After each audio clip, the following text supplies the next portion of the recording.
Caras amigas, caros amigos do Grupo de Reflexão Bíblica São Jerônimo. Nesta quinta-feira, primeira semana do tempo comum, a liturgia nos propõe para meditação o Evangelho de Marcos, capítulo 1, versículos de 40 a 45. A cena do leproso sendo curado por Jesus de Nazaré. Para entendermos o significado desse gesto, é necessário situá-lo no contexto religioso e social da Palestina do século I. As doenças eram entendidas como castigo de Deus por eventuais pecados cometidos pelos seres humanos, mesmo quando alguém não tinha consciência de tê-los feito. No capítulo 9 do Evangelho de João, o episódio da cura do cego de nascença, encontra-se a pergunta dos discípulos de Jesus: Rabi, quem pecou para que ele nascesse cego? Ele ou seus pais? Como consequência, os doentes eram vítimas de um preconceito religioso, como se estivessem em litígio com Deus, sendo excluídos da comunidade religiosa com a pecha de pecadores. A lepra comportava uma segunda exclusão. Por ser contagiosa, a lei mosaica exigia que os leprosos se mantivessem distantes da convivência social. O livro do Levítico, capítulo 13, versículo 46, ordena que, enquanto durar a enfermidade, o leproso ficará impuro, e, estando impuro, morará à parte, sua habitação será fora da cidade. Por outro lado, tocá-lo implicava contrair impureza, com a exigência dos respectivos ritos de purificação. Quando o leproso se aproxima de Jesus e de joelho pede-lhe a cura, com certeza já estava farto da exclusão religiosa e social e reconhecia em Jesus o caminho para se reintegrar na religião e na sociedade. O pedido, se queres, tens o poder de purificar-me, está carregado de esperança. Se Jesus tivesse se pautado pela lei mosaica, haveria de se afastar, de modo a evitar o contato com o leproso e seus desdobramentos. Entretanto, age de maneira surpreendente ao estender a mão, cheio de compaixão e de misericórdia, tocá-lo e curá-lo.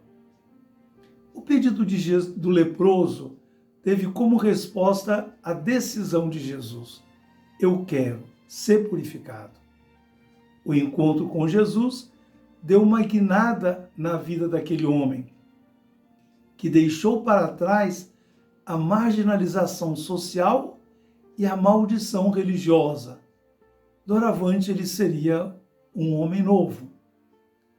Jesus cumpre então o que está previsto no livro do Levítico, capítulo 14, e envia o homem curado ao sacerdote, a quem cabia declarar a cura da doença e prescrever os ritos a serem cumpridos, em vista de ser reintegrado na sociedade e na religião.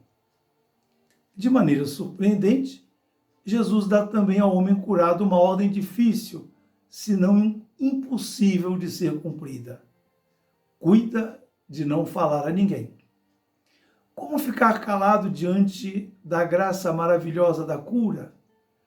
Como manter em segredo aquele gesto magnífico de Jesus, que superou os preconceitos, tocou e o curou? De fato, quando se retirou, o homem curado passou a divulgar bem alto a notícia, a ponto de Jesus não poder entrar abertamente numa cidade. Tal era a quantidade de gente que o procurava, obrigando-o a atuar em lugares afastados. Os estudiosos do Evangelho de Marcos identificam na proibição de Jesus o chamado segredo messiânico, que aparecerá em outros momentos do Evangelho e só será revelado em Marcos 8, 29. Quando Jesus perguntou: "E vocês, quem dizem que eu sou?", Pedro respondeu: "Tu és o Cristo." Chamar Jesus de Cristo significava reconhecer sua identidade messiânica. O missionário Jesus de Nazaré fez o bem indistintamente, sem cair na tentação do exibicionismo. Jesus não fez show de milagres, e sim, com gestos poderosos em benefício da humanidade sofredora, foi semeando sinais de que o reino de Deus estava acontecendo em forma de restauração da dignidade humana, de modo especial dos excluídos, dos marginalizados, cuja dignidade de filhas e filhos de Deus não era reconhecida.